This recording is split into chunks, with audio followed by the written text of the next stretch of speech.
giggle with my friend that on my gravestone, may it be a very long time away, that it will say she overdid it, because literally all I do is without overdo any it. grammatical errors on it. So, can you imagine how to make sure someone doesn't rest in peace? Yeah. Rabbiting on, That's it. rabbiting on, rabbiting on, rabbiting on.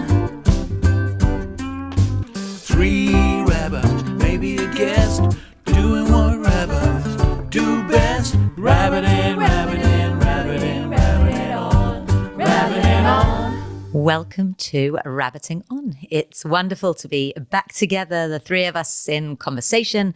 I am Rabbi Miriam Berger, and together this Rabbiting On, as always, with Rabbis Robin Ashworth-Steen and Rabbi Debbie Young-Summers. Lovely to see you both. Hello. Hi. Hello. So Monday this week fell on the Hebrew date of the 15th of Shvat, or as we know it best, TuBishvat, the Jewish New Year for trees. And it'd be easy to talk about it as the fascinating tax year that it clearly is rooted in. But actually, as we emerged into TuBishvat this time, we were still holding on to the horrendous weekend that we had seen unfold before us. Such a distressing Shabbat following the taking of hostages in the congregation in Texas, Beth Israel or Beth Israel, a Reform community, an HUC trained rabbi. It felt so incredibly close to home, not to mention the British gunman Malik Faisal Akram. So as we watched that emerge, as we followed it so intently, I think for me there was a real sense of this felt like a sister synagogue. It didn't feel thousands of miles away. It felt very, very close to home. And it led me into TuBishvat, where I was really thinking about, what is it that uproots me, and what is it that allows me to flourish. I know that there's an ongoing police investigation at the moment, and that the people that they have alleged to have been involved have connected him back to both Birmingham and South Manchester. And Robin, I was wondering how that kind of geographical connection has affected you and your community. Yeah. I mean, I think the word you used of being uprooted is just very strong, because that was that sense of like it unfolding, just feeling incredibly destabilized, and physically like it felt so close to home. And then when the Manchester connection came, and it's across Greater Manchester as well, it hit so deep. And I was in a conversation with some community leaders this week who were just heartbroken that once again Manchester is in the news for these reasons. Because day to day in Manchester, it's a place of like great love, community cohesion, really working together in a liberal attitude of like togetherness. And to again have terror as a headline alongside Manchester was absolutely devastating and quite terrifying, because you realise that this idea of extremism and hate and anti-Semitism is everywhere. Like it isn't just, and you can kind of do that, that psychological game of, well, it only happens there, right? I'm safe here. And it definitely had that sense for me of, I feel really safe as a British Jew, always. And this is just a kind of, I don't know, it's just, it reminds me that I'm a minority and we can be vulnerable to all of that and victims. But I guess it's about trying to be, in the vulnerability, finding strength, finding connections with others, and finding some power alongside that, and remembering that there is so much goodness out there and so much care. And we've definitely felt that in Manchester. But yeah, all of those energies going on and those feelings that are still with me. I mean, I think they will be with us all for like months to come, won't they? Absolutely. Debbie, how are you doing? Yeah, I think it, as you've both said, it felt much closer to home than one might expect for a synagogue that is a 10-hour flight away.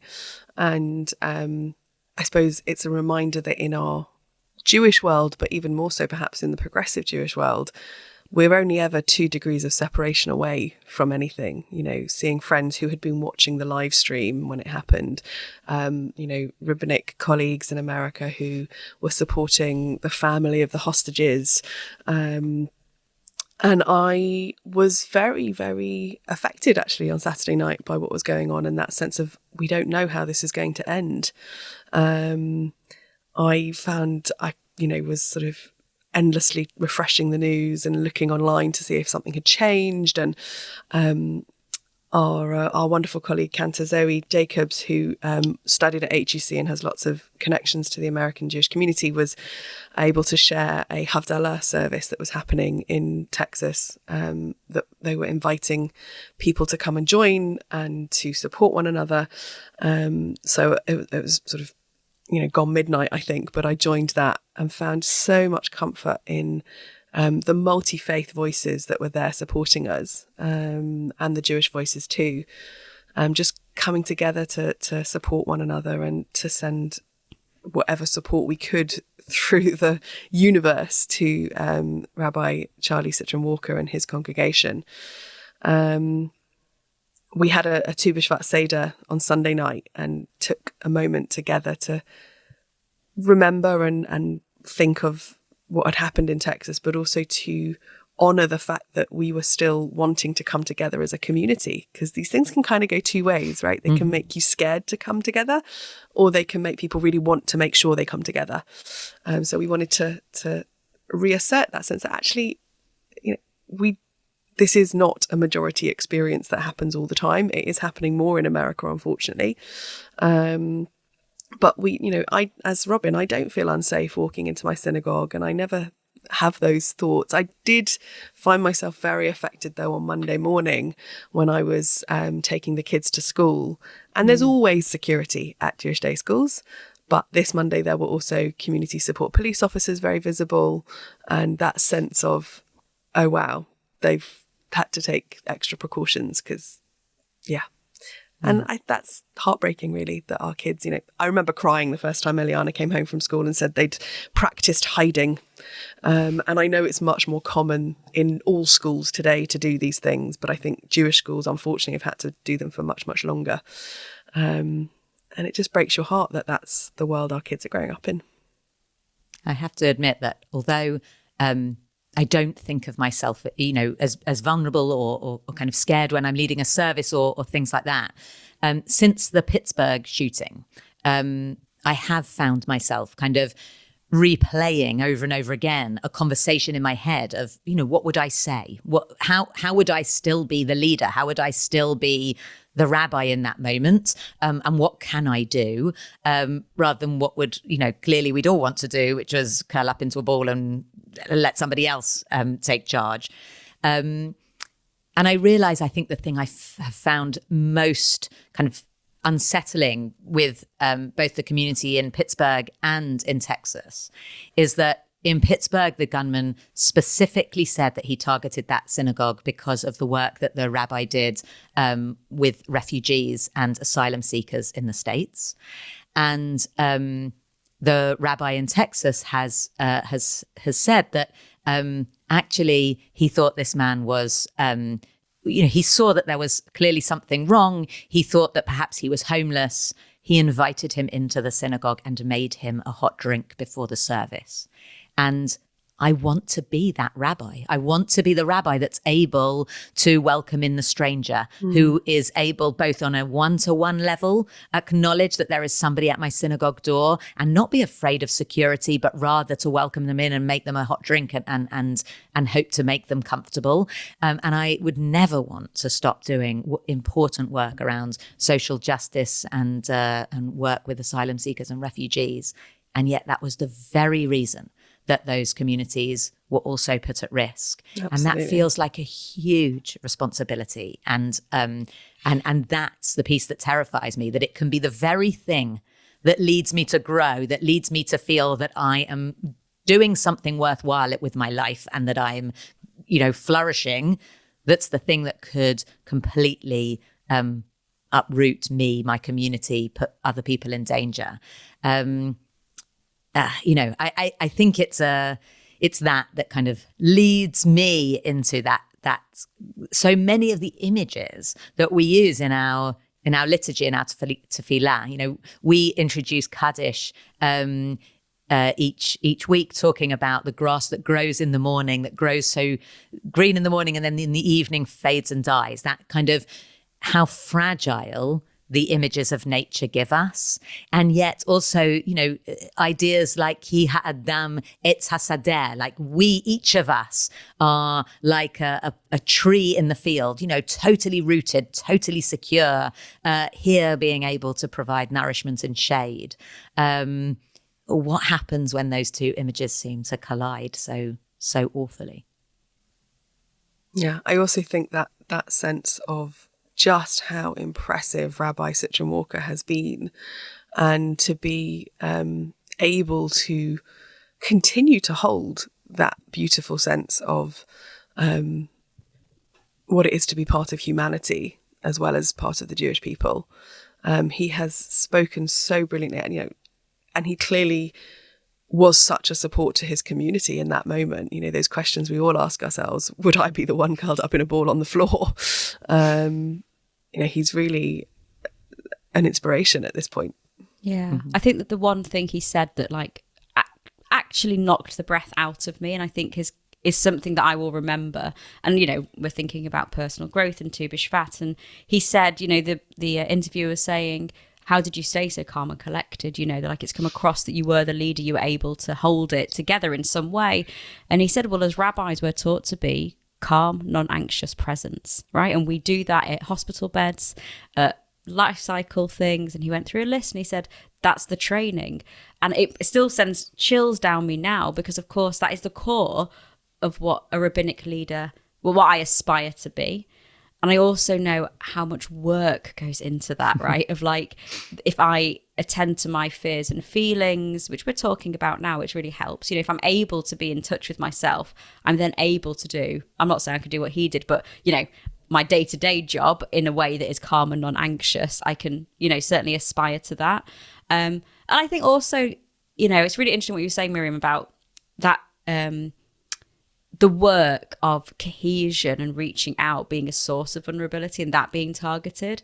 And I feel so angry about that, and so much more determined that one loud, devastating voice that is acting out of terror and despair, really, because the world is changing. I think the world is getting better. We call out injustice in a way that I don't think we've ever done so loudly or globally before, is that the world is changing, and that there are, there's so much good work going on all the time that is changing the world in ways we can't even understand at the moment, in much more significant and long-lasting ways. And just remembering and having focus on that for me is vital, and actually turning into the work more. And I think I'm so grateful to be Jewish with our particular story of standing up to pharaohs, David against Goliath, right? Knowing that our story is one, that's a story that lives within me alongside the fear that I have the strength of my ancestors who organized against injustice and terror and hate and anti-Semitism and persecution. And their teachings and their strength are here with us all. Like that is, I'm very grateful to be Jewish and a rabbi, because I get all this terror, and each Shabbat I have to turn to the text and go, right, Torah, what can we teach this week at shul? Like, what are we going to bring? Turn to liturgy, turn to community, even when I feel like I just want to hide. But Judaism just won't let you. It's just like, no, this is what's demanded. Here's what you're commanded to do. You do it with people every single week, every day, really. And I'm very grateful for that. And I get loads of strength and feel kind of energized from that, alongside the fear and the grief that's also going on. I love the idea that these elements are part of what Judaism gives us, but what we also kind of need to survive. We can look this TuBishvat to the natural world and say, like, it's kind of easy to see their hierarchy of what they need. To make a tree grow, it needs soil, it needs water, it needs air, it needs sun. Like it's a nice, easy kind of recipe. What do we need? What's our equivalent? we've often laughed about turning to food at moments of stress and anxiety. We know that food is not just a survival source, but also a kind of something that often we turn to for comfort. People, I think, is so much at the core of each of us. What else do we need that kind of is this is what I need to keep going and thriving and surviving? And it seems cliche to say it at TuBishvat, but I need to be outside for a lot of that. And actually, there's a Japanese idea that I haven't tried, but I really like the idea of called tree bathing, which is that you go into these beautiful forests and bathe in the sort of the trees. And there is something about spending quality time in beautiful outdoor places, or even just outdoors. We go camping most summers, and just waking up to the fresh air and having a cooked breakfast outside and sitting watching the people, but also usually the sea or whatever the view is, the woods, being present without walls that kind of hold us in, and experiencing the world as it moves at its own time and pace and independent of anything that you want to happen beyond your control, and just appreciating the wonder of this life that we only have an outside glimpse at. There's so much teeming life that we don't even see. And I think definitely for my own sense of growth, I need time outdoors in nature and appreciating beautiful places. Yeah. I mean, I think I'm learning more and more the older I get that I need that and that I need to move, because I think my habitual self is not someone who would go like for a walk outside or into nature. Maybe being a city girl, I don't know what it is, but I'm learning actually my body needs that. So I'm enjoying that at the moment. I would say my answer, which won't surprise both of you, because I'm such a geek, like at heart. Like I always think like going back to your inner child is a helpful way of knowing that you're connecting to something that helps grow you and enlivens you. So when I was a kid, I used to like just love Hebrew grammar. And I'd like write myself biblical Hebrew textbooks, really geeky. So can you write one for me, Robin? I've got 4. Thank goodness, I've got Robin, 4 how that I've are written we over friends? the years. Like, I know, how I'm is sorry. This is I'm a outing much bigger myself. revelation than Yeah, I this think is you're very really, odd. really. I know. I love it. And it makes Anthony giggle, because when I'm like in true rest and like feeling like I'm growing or that I'm kind of being fulfilled, I will be like sat with Hebrew, and Anthony will be like, it's your day off, or like, go and relax. I'm like, this is deep relaxation. Like, what I love is when connections go off in my mind, like, and I'm connecting things, like that intellectual exercise of like, I'm looking at both your faces and you're like, okay. But like, I'm just thinking, how do I follow this without sounding like, I'm just going straight in there with the academic, and I know, but I love it. I'm like, I bet Anthony actually comes in and just finds you sitting on the couch watching Drag Race, and Oh, you're I talking do about do Hebrew that. grammar, and actually yeah, like, don't get me wrong, this isn't about me I do all of that as well. Like, I will have a day where I don't get out of pajamas and watch Netflix, and it's not like I study all the time, but it's because recently I've restarted something that Rabbi Alan Lew Zichrono Livracha suggests in one of his books, who's an amazing author, to read an aliyah of Torah each day as a way of kind of studying towards the parasha at the end. And I've started to do that. So it doesn't take me a lot of time, but it just a really good connects me. idea. Yeah, it's an amazing thing. And I do it to help with my Hebrew and stuff, but it's a small moment of my day.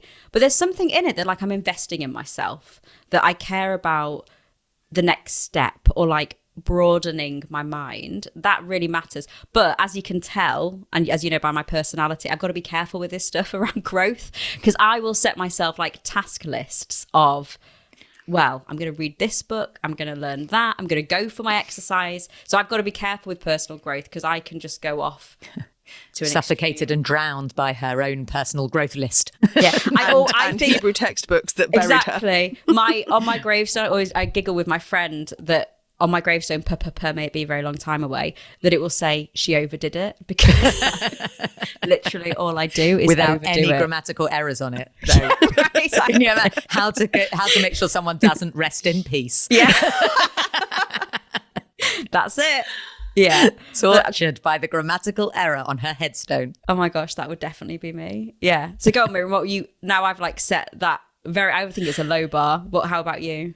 It's interesting because I'm not even sure I know what personal growth really means. I know what I struggled with during lockdown when everything was kind of stripped bare. The things I noticed most, right? It was actually, it took Johnny to say, you and Ben also need to come out the house every day, because our natural instinct was to just, we don't need to go out. Why would we go out? But actually, we did need to go out, and it really helped, and it really changed things. And actually, it's that the personal connections with people that I really struggled with not having. And actually, we had them in spades kind of coming into us via phone and Zoom and email and, all of that. We were very, very, very much as rabbis during lockdown in conversation with and connecting with people. But that lack of kind of a physical presence of people, I realized how much I bounce off of people. I need that kind of that spark that, for me, Haverita is the real essence of what Judaism gives us for our own personal growth. That actually, it's not something I discipline myself to do alone.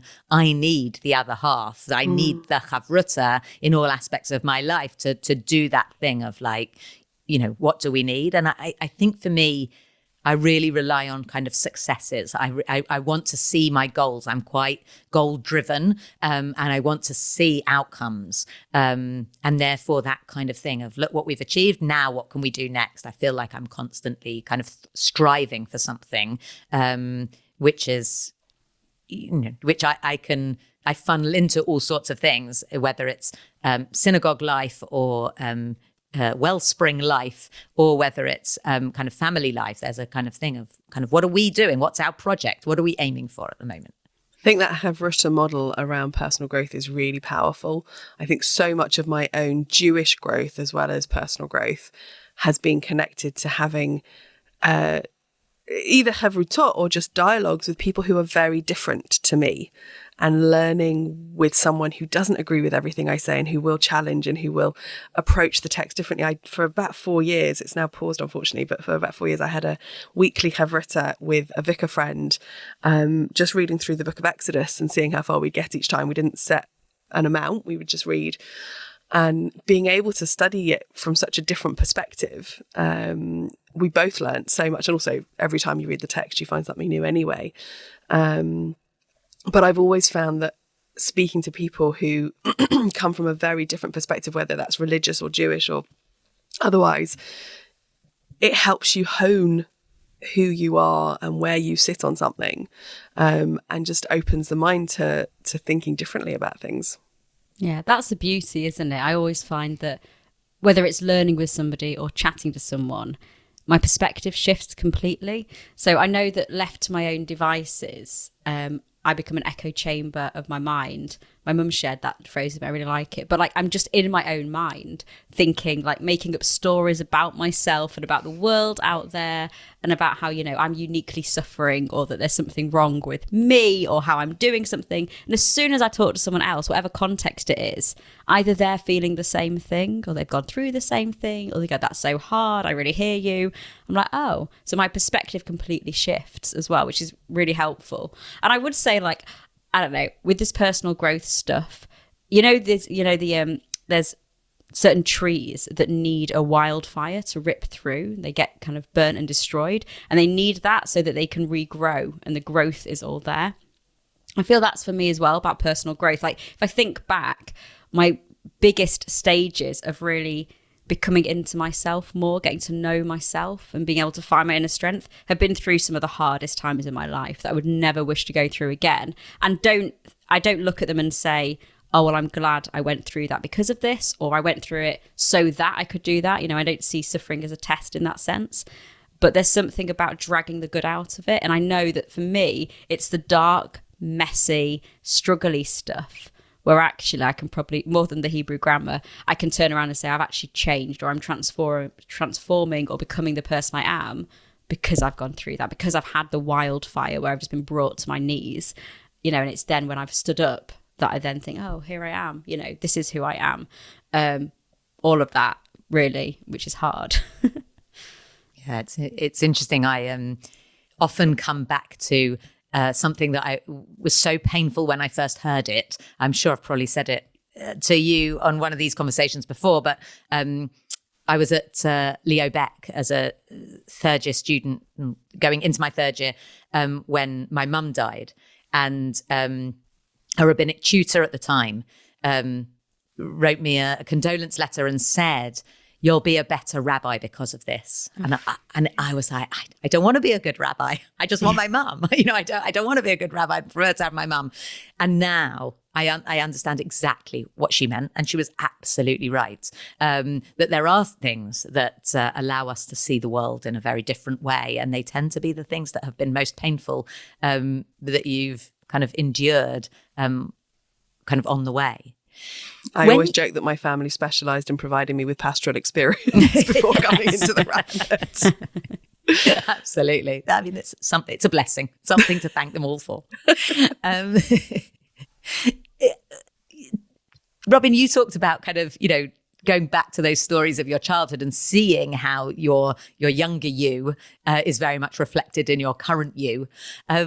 I wonder if there's a piece that goes the other way, which is, do you ever have that conversation with your future self, and say, this is what I need to do to get to that point?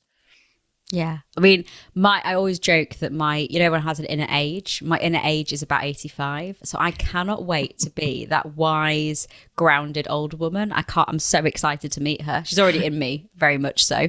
But yeah, I think what I would really hope, because I'm sure this is not just me, everyone. I have the same things that I'm trying to get better at, or like get through the stories that I tell about myself, which is this narrative I hold, which is very destructive, that I have to do it all, that I should be able to do it all.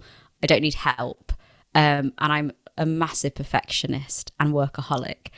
I would really hope that by the time I'm older, I can look back and go, wow, in your 40s, I'm coming to my 40s, you really made a difference in your habitual self, right? And I'm really trying at the moment, and it's making a massive difference, actually, because my Apple Watch tells me it does, because it's got because I like to test and look at everything. That's the perfectionism.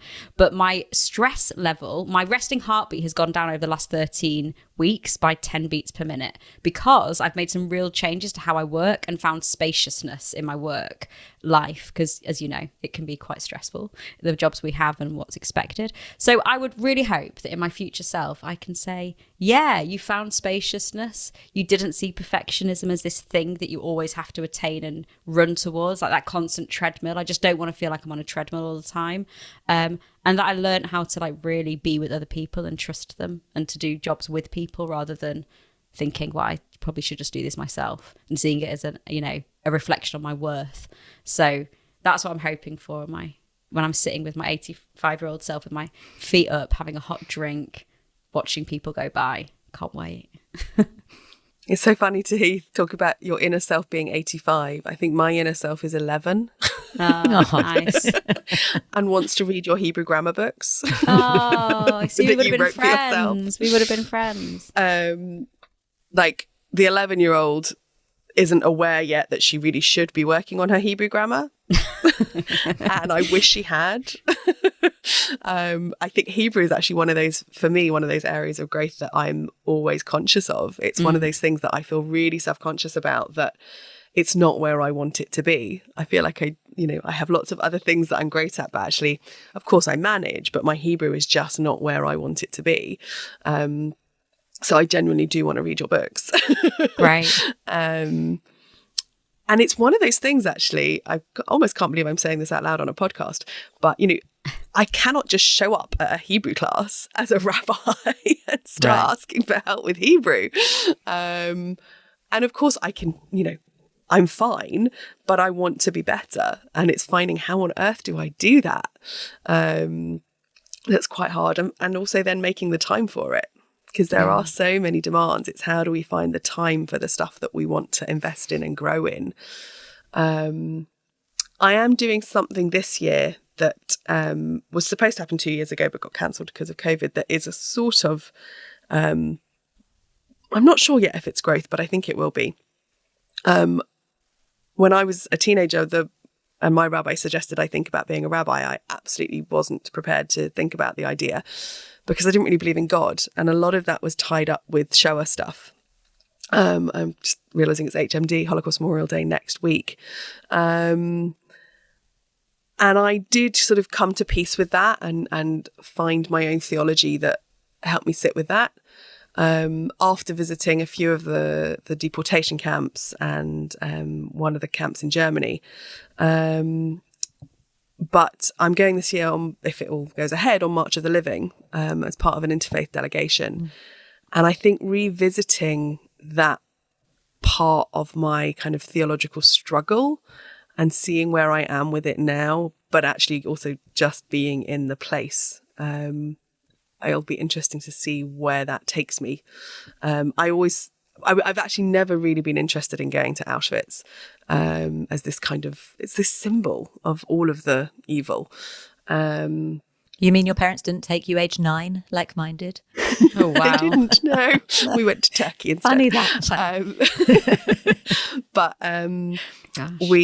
I always said if I do go, it will need to be as part of some kind of educational, like there needs to be a purpose to it.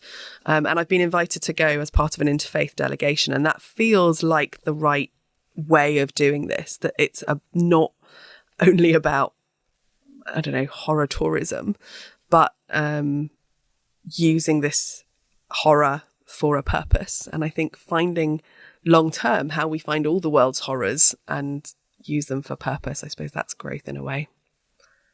It's extraordinary. I hope that we will revisit in the podcast your reflections on going to Auschwitz, because I went as part of my dad's adult education group. Now I understand incredibly wisely, like took the whole family as the people on the group could see the future too, if you know what I mean. Like as the kids there was a real sense of we are still growing and the Jewish community is still alive whilst we were there. And I understand actually how powerful an image that must have been and made a very different dynamic for the group. And recently, like when I say recently, I mean pre-COVID, we did a synagogue trip with Jeremy Lee, which very, very different experiences, but it is an extraordinary place to visit. I do think there's an interesting conversation to be had at some point, maybe not today, about the shifting generational educational approach around this stuff.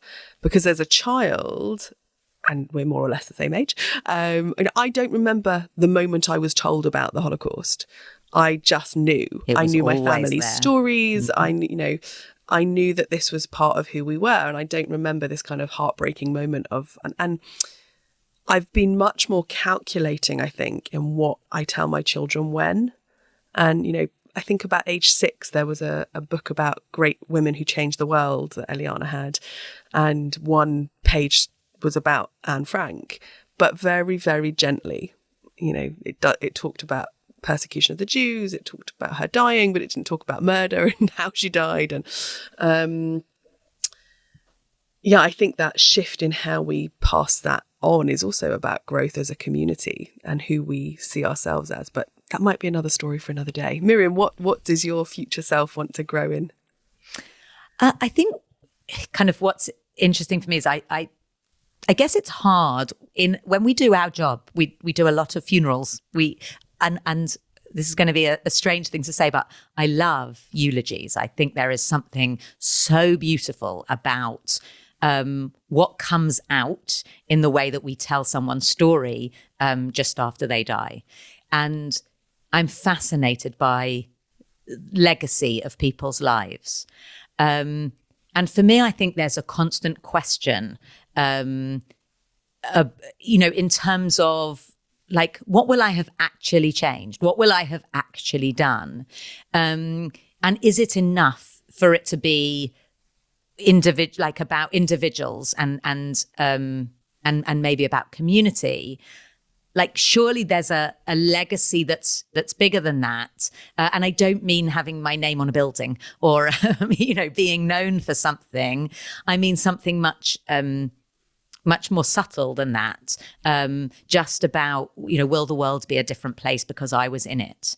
And I think that's my constant kind of battle with myself, of, if today was my last. I think because of, my mum dying in her 50s, for me, being in my 40s, there's a real sense of, I should be so lucky to sit with my 85-year-old self, or I don't make that assumption.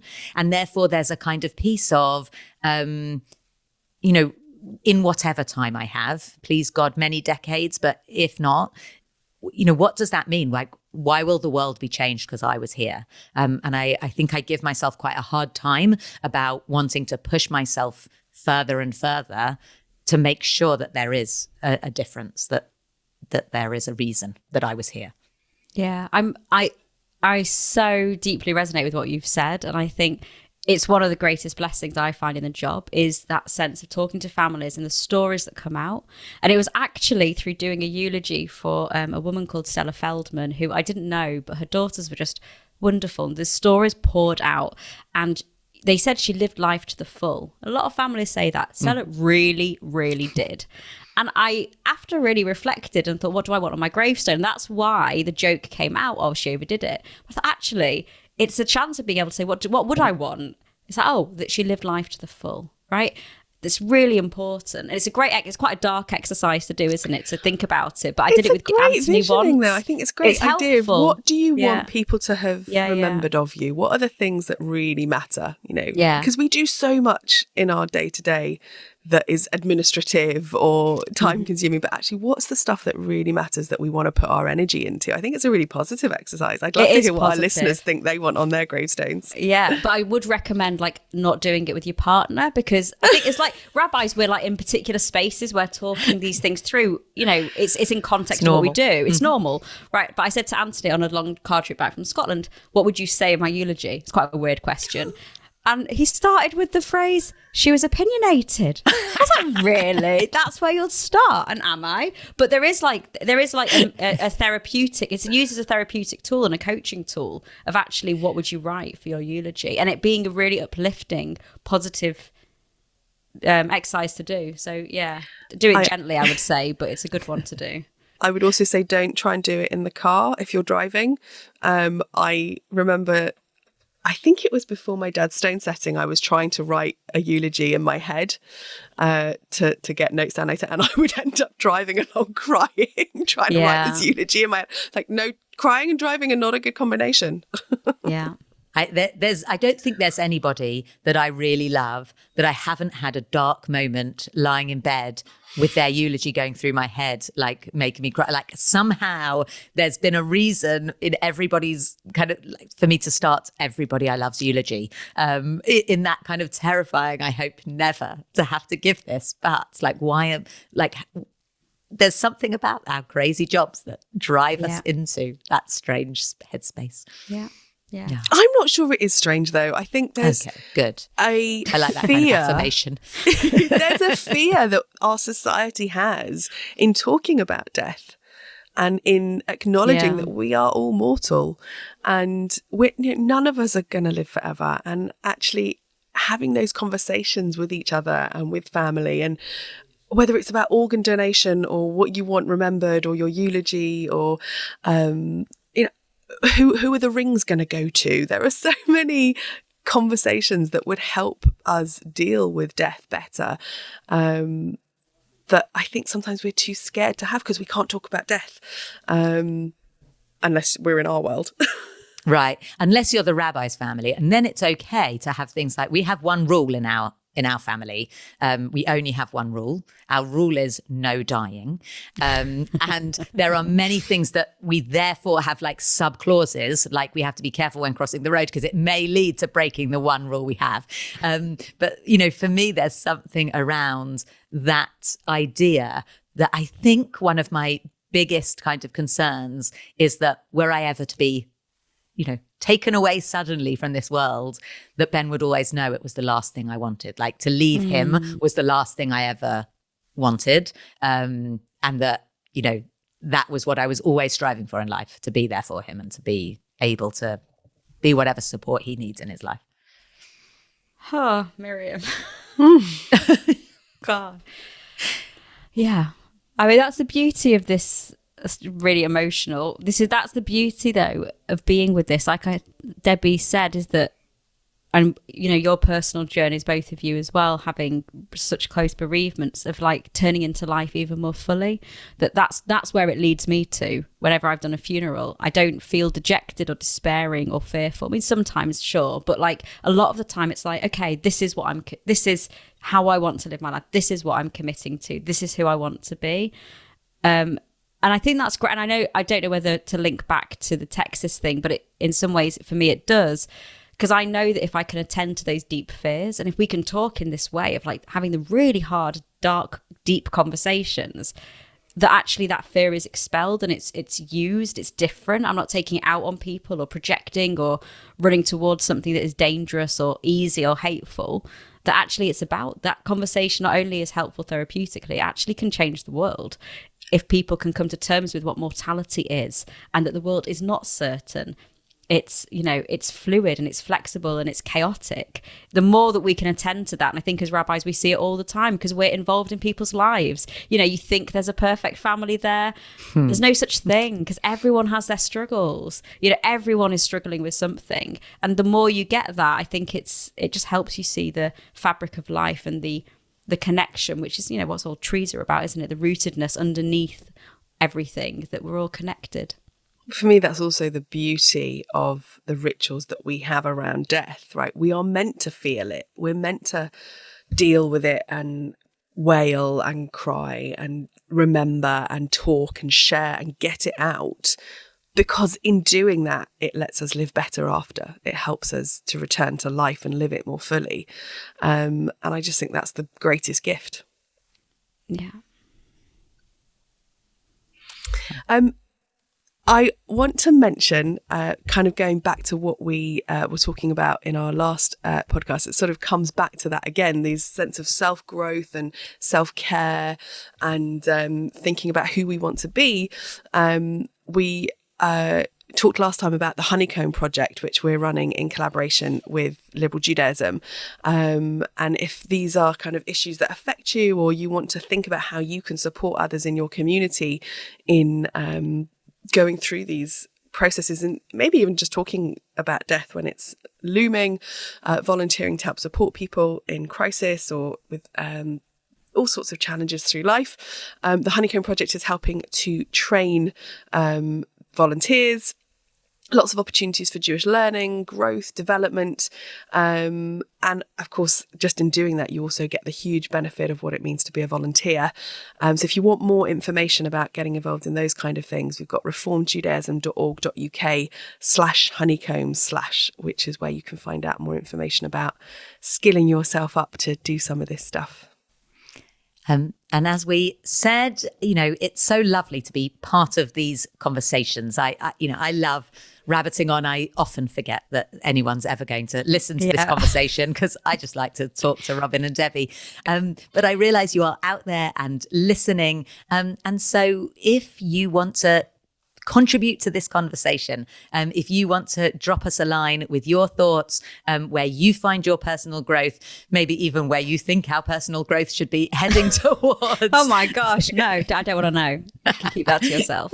Or if you've got ideas for future topics and things you'd like us to be talking about at Rabbiting On, then do email the team on media@rjuk.org. Can I just say, you meant, by the way, I've just realised you meant the podcast, like how we can grow the podcast. You didn't mean personally. Happy to hear what people think about growing the podcast. I meant I don't need personal growth for myself. That was just to clarify. That's when all of our chairmen start writing screeds of emails to us going, oh, brilliant, personal growth, this is where you could improve. Right, yeah. Podcast, great, go for it. Yeah. We are back, as always, in a couple of weeks, talking about the joys of being a rabbi and all that nourishes us and topics to look forward to. So until then, thank you so much for listening. Bye. See you soon. Bye.